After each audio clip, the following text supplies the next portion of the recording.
Ya tenemos 5 libros a la venta. Aprovecha las promociones existentes al adquirir más de un libro. Para obtener las demostraciones descargables y más información al respecto, mándanos un email a carlos.xeos@gmail.com con el asunto Libros Electrónica.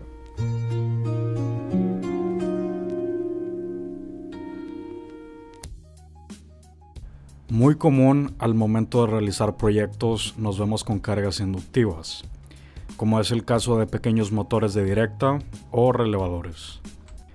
Cuando tenemos pocas cargas inductivas, esto no presenta un problema, pero al momento de incrementarse esta cantidad es cuando la inconveniencia de diseño incrementa linealmente. ¿Por qué se le supone como inconveniencia? Imaginemos que tenemos un microcontrolador el cual debe controlar a 16 relevadores de 5 volts. Para cada relevador debemos de emplear un transistor, su resistencia de base y el diodo anti-flyback para proteger al transistor de los picos inductivos provocados por esta carga inductiva, que es el relevador. Ahora, añade 19 etapas de control más y nos damos cuenta de que las conexiones que tengamos que hacer en el protoboard o, en efecto, el routeo y espacio ocupado en la PCB comienzan a verse como un problema. Es aquí donde nos preguntamos, ¿existe una solución más práctica para este tipo de eventos? Por suerte sí. Aquí es donde entran los amplificadores Darlington múltiples, como es el caso del ULN2803A. Este amplificador Darlington múltiple, hecho originalmente por Toshiba, cuenta con las características necesarias para simplificar nuestra etapa de control en relevadores y demás cargas del carácter de baja potencia. Veamos entonces su estructura interna. Como puedes observar, en este encapsulado contamos con 8 amplificadores Darlington, es decir, que tenemos una alta ganancia en corriente con poca corriente de entrada, estando estas salidas en modo colector abierto.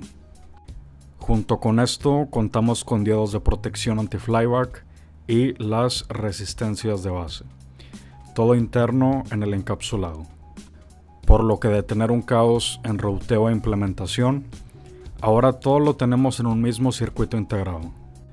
Ya que tenemos el concepto clave de lo que es este amplificador, pasemos a revisar el datasheet de este. Para el caso del voltaje máximo de colector, tenemos un valor de 50 volts. Esto, a pesar de que no es un valor tan alto, es más que suficiente para la mayoría de cargas inductivas de bajo consumo y otro tipo de cargas que podamos implementar en corriente directa. Posteriormente tenemos el voltaje máximo de entrada. Este valor, como se menciona, pertenece a las entradas del amplificador y tenemos un valor máximo de 30 volts. En el caso de corriente de colector tenemos un valor máximo de 500 mA por canal. Esto, como siempre, tiene sus trampas. ¿Podremos tener la corriente máxima simultáneamente en cada canal? Esto solamente si la temperatura ambiente es de menos 50 grados centígrados. Como debemos recordar, la potencia disipada en pérdida y la resistencia térmica son las limitantes que siempre vamos a tener presentes. ¿Cómo vamos a calcular entonces la potencia disipada en calor por el encapsulado? Para esto buscamos posteriormente en el datasheet el valor de voltaje de saturación, el cual representa la caída generada por el transistor. Entre más elevado es este valor de saturación, más ineficiente es el transistor, pues significa que la resistencia interna de este es más elevada. Pongamos como valor promedio un valor de 1 volt como voltaje de saturación. Este valor multiplicamos por el valor de corriente de colector del canal dicho, el cual para nuestro caso será de 500 mA. Entonces, al multiplicar obtenemos 500 miliwatts disipados. Ahora, como tenemos 8 canales, multiplicamos este valor por 8 y obtenemos un total de 4 watts de potencia disipada en calor porque tenemos los 8 canales activos simultáneamente. Posteriormente buscamos el valor de resistencia térmica para este encapsulado. En este caso tenemos un valor de 66.4 grados centígrados por watt. Para obtener el incremento de temperatura, multiplicamos este valor de resistencia térmica por el valor de potencia disipada, es decir, 66.4 grados centígrados por watt multiplicado por los 4 watts disipados, y obtenemos un incremento de 265.6 grados centígrados. Suponiendo que la temperatura ambiente es de 30 grados centígrados, tendremos entonces un total de 295.6 grados centígrados. Esto ya significa que el amplificador va a quemarse en cuestión de segundos. ¿Cuál es la potencia máxima disipada que podremos tener entonces para mantener seguro el amplificador? Supongamos que nuestra temperatura ambiente estándar de operación para el amplificador es de 30 grados centígrados. Y para mantener seguro el amplificador no podemos tenerlo operando a más de 70 grados centígrados. Entonces tenemos un incremento máximo de 40 grados centígrados.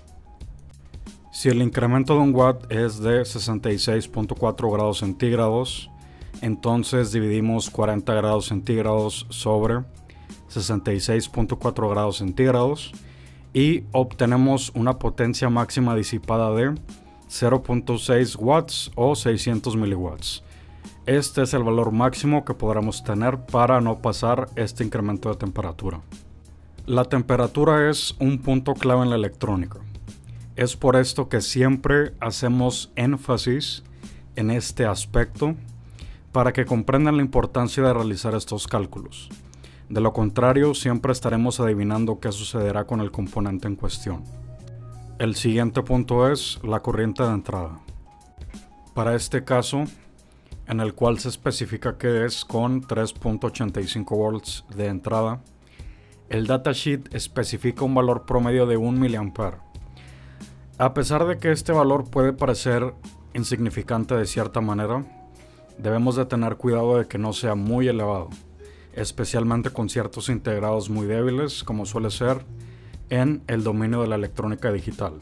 Ahora, lo importante aquí es que este valor de corriente de entrada no es fijo, siendo mayormente dominado por el valor de voltaje de entrada. Como lo dicta la ley de Ohm, entre mayor voltaje de entrada, mayor será la corriente de entrada también. Por lo tanto, a pesar de que este valor no será muy distante de lo que se muestra en el datasheet, no hay que darlo por sentado completamente. Respecto a las gráficas presentes, la que cabe mencionar es la de voltaje de saturación versus corriente de colector. Podemos observar que a mayor corriente de colector, mayor es el voltaje de saturación. Esto significa que la eficiencia no será fija, sino que irá disminuyendo conforme aumente la corriente del colector. Ya que conocemos las condiciones de operación del amplificador, vayamos a revisar su funcionamiento.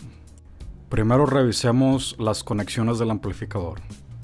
Los pines con la nomenclatura B representan las entradas.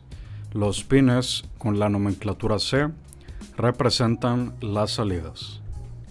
El pin ground, como indica el nombre, se conecta a esta parte de la alimentación, y el pin COM es el pin del cátodo del diodo anti-flyback. Este se conecta directamente a la alimentación de la carga inductiva en cuestión. Si la carga es resistiva, entonces este diodo no es necesario. Bien, aquí ya tenemos el amplificador en acción. En el multímetro a la izquierda tenemos la corriente de entrada, en el derecho la corriente de salida y el osciloscopio para la señal. Podemos ver aquí que tenemos una corriente de entrada de 2.76 mA y en la corriente de colector que pertenece al relevador es de 28.6 mA. Aquí ya podemos ver el funcionamiento. Ahora, para este caso tenemos un voltaje de 12 volts, tanto de operación como de entrada. Es por esto que la corriente de entrada es mayor a lo que especifica el datasheet, como lo mencionamos previamente. Entonces, dependerá mucho. En este caso no tenemos el pin de COM conectado y tenemos picos inductivos. Posteriormente vamos a realizar el análisis de estos picos y cómo mitigarlos con este mismo amplificador. Bien, ahora tenemos el análisis de los picos inductivos. Como pueden observar, estos son de aproximadamente 12 volts, cosa que no debería ser así. No es un pico muy grande, dado que la corriente de la bobina es muy baja, entonces no vamos a ver ningún pico sobresaliente, pero con cargas mayores sí serían mucho más grandes. Más en concreto con motores de directa o algo por el estilo. Ahora vamos a conectar el pin de COM a B+ o a la alimentación y vamos a observar cómo estos picos desaparecen. Podemos observar entonces que estos picos ya no existen. Este es el diodo anti-flyback que está internamente para cada canal. Esta es una de las mayores ventajas de este amplificador, que ya tenemos todo el paquete incluido. Entonces el precio final que podríamos obtener con una integración de componentes discretos es mucho más alta que con este integrado. Por lo tanto, es sin dudas un amplificador muy recomendable para este tipo de cargas. Por ejemplo, cuando hacemos un PLC, cuando hacemos un montón de salidas controladas por relevador, este integrado es increíblemente útil. ¿Qué podemos concluir de todo esto? Para muchas circunstancias donde la posible implementación de una solución parezca ser muy complicada de realizarse con componentes discretos, es conveniente buscar soluciones conjuntas en circuitos integrados, como fue el caso en este video. Esto hará el proceso de diseño más sencillo, hará que el diseño sea más barato y pueda realizarse en un espacio muy reducido. Si te ha gustado el video, no olvides darle like, suscribirte y compartir el canal para ayudar con el crecimiento de este. Si te interesa apoyar el canal, la mejor forma es adquiriendo los libros. De esta manera ayudas a mantener y mejorar la calidad de los videos. Activa la campana de notificaciones para que no te pierdas de ningún video y deja un comentario sobre tu opinión del mismo. Un saludo y hasta la próxima.